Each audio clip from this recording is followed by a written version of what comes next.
Scene script. Have you ever wondered why turbid waters always become clear after a while of waiting? Let's delve into that, shall we?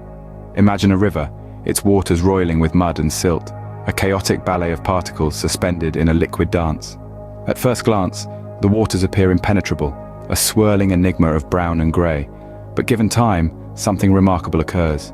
The particles, once tossed haphazardly in the water's tumult, slowly begin to settle. The water's chaos subsides, replaced with a tranquility that allows a clear, undistorted view of the world beneath the surface. But what facilitates this transformation? It's a natural process called sedimentation. The constant movement of the water gradually loses its grip on the particles, allowing gravity to pull them down.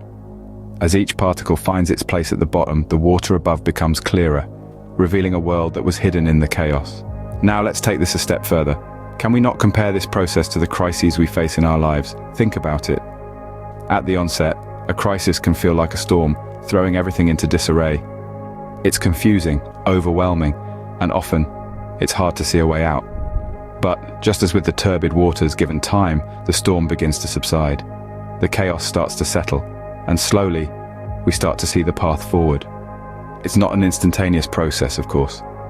The larger the crisis, the more time it might take for things to settle, but the point is, they do settle. Just as the water does not remain turbid forever, neither does our life remain in crisis. With time, patience, and a bit of hope, the dust of our troubles begins to settle, revealing a clear path forward. And so we learn a valuable lesson from nature. Chaos is not eternal. Turbulence is not a life sentence. Time, patience, and hope can lead us to clarity and resolution. Just as the dust settles in water, so too can the chaos in our lives find resolution. So what makes a crisis a crisis? A question that might seem simple, but the answer is layered, much like the sediment that obscures clear waters. A crisis in its most basic form is a time of intense difficulty, trouble, or danger. It's a time of testing, a moment or a series of moments, where our normal routines and patterns are disrupted, and we are forced to confront an unexpected challenge. Take a moment and imagine a pool of water, undisturbed and tranquil. Now stir in a handful of sand. The once serene surface is now a flurry of chaos, the clarity replaced by a cloudy, disorienting mess. This is very much akin to a crisis. It muddles our understanding, creates a sense of confusion, and leaves us searching for solid ground amidst a sea of uncertainty. Crises can be personal, like the loss of a loved one, a health scare, or a job loss. They can also be collective, such as a natural disaster, a war, or a pandemic. In every case, they present us with a daunting challenge and a set of circumstances that we must navigate, often with no clear path in sight. Yet, there is a strange beauty in the heart of a crisis. It forces us to adapt, to grow, to challenge ourselves in ways we never thought possible. It propels us out of our comfort zones and pushes us to develop new skills, new perspectives, and new understandings. Much like the particles in turbid waters, the elements of a crisis can feel overwhelming, disorienting, and at times insurmountable. But here's the thing to remember. Just as the particles in water eventually settle, so too does the turmoil of a crisis. It may take time, it may require patience and perseverance, but the cloudiness does fade and clarity is restored. Remember, like turbid waters, crises may seem overwhelming at first, but they do not persist indefinitely. The waters of life may become murky, but rest assured, with time and patience, they will clear once again. What if the key to clarity wasn't in our hands, but in the hands of time? Just as the murky waters of a storm-ravaged lake eventually settle into pristine stillness, so too do the tumultuous waves of crisis eventually find calm. The key to this transformation? Patience. Imagine, if you will, a glass of turbid water. You could attempt to manually separate the impurities from the water, but you'd likely stir up more sediment in the process. Alternatively, you could let it sit, untouched, allowing gravity to do its job. The suspended particles would gradually sink to the bottom, and the water would slowly clear. This process, though it may seem passive, is not without its own form of activity. It's a quiet, persistent, and powerful form of action. Now let's consider a crisis. In the heat of the moment, it's all too easy to succumb to the urge to dive in head first, to try and fix everything at once. But just like with the turbid water, this often just stirs up more chaos.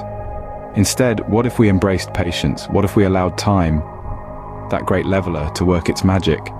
Patience doesn't mean doing nothing. Rather, it means understanding that some things cannot be rushed. It means recognizing that some problems need time to unravel, just like the sediment in the water needs time to settle. It's about acknowledging that clarity often comes not from frantic action, but from calm waiting.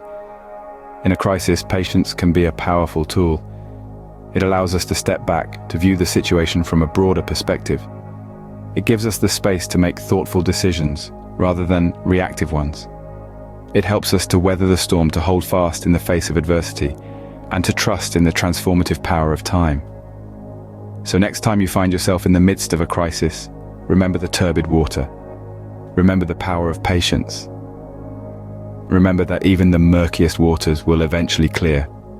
Patience then becomes our most trusted ally in times of crisis. But what fuels this patience?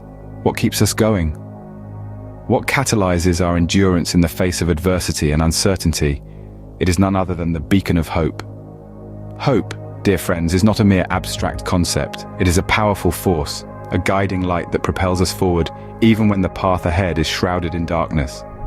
It is the fuel that powers our patience, the compass that navigates us through the murky waters of crisis.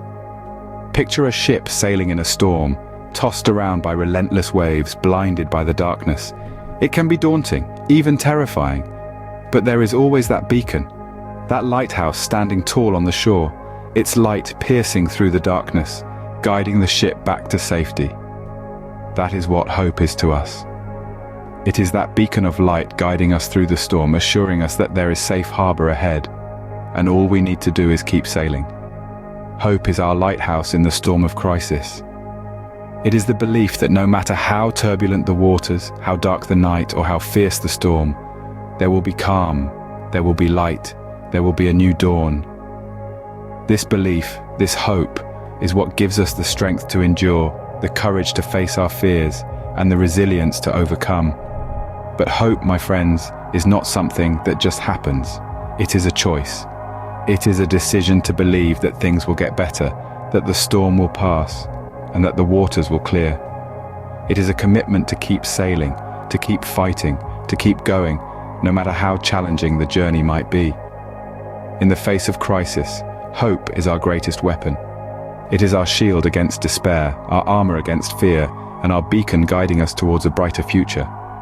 It is the promise of a new day, the assurance of a better tomorrow, and the conviction that we will overcome. Hope, therefore, is not just a feeling, it is our guiding light. So, when does the dawn of clarity arrive? Imagine yourself standing by a murky river, its waters churning and swirling with sediment. It's a sight that can be disheartening, even alarming, but nature has its own rhythm, its own pace. Given time, the sediment settles, the waters calm, and clarity emerges. This is the power of patience, and it's a lesson we can carry into our own lives, especially during challenging times. We've all faced our share of crises, moments when our world seems to spin out of control, when the path forward is obscured by uncertainty. In those moments, it's easy to feel lost, to feel anxious. But remember the river. Just as the turbid waters eventually clear, so too do our crises resolve. Our world slowly but surely regains its balance, and we find our way again. The key is hope, that small yet potent spark that keeps us going even when the night is at its darkest. Hope is what whispers to us in the midst of chaos, telling us to hold on, to keep believing, because clarity is on its way. Hope is what fuels our patience, giving us the strength to wait for the dawn, to wait for the storm to pass. But hope isn't just about waiting passively. It's about actively seeking that clarity, about doing what we can to navigate through the crisis, to find solutions, to make things better. It's about keeping our hearts open to possibilities, to opportunities, to new beginnings. So when does the dawn of clarity arrive? It arrives when we're ready for it, when we've learned from the crisis, when we've grown stronger and wiser. It arrives when we've harnessed the power of hope and patience, when we've weathered the storm and come out the other side. With hope in our hearts and patience in our actions, the dawn of clarity is not a question of if, but when.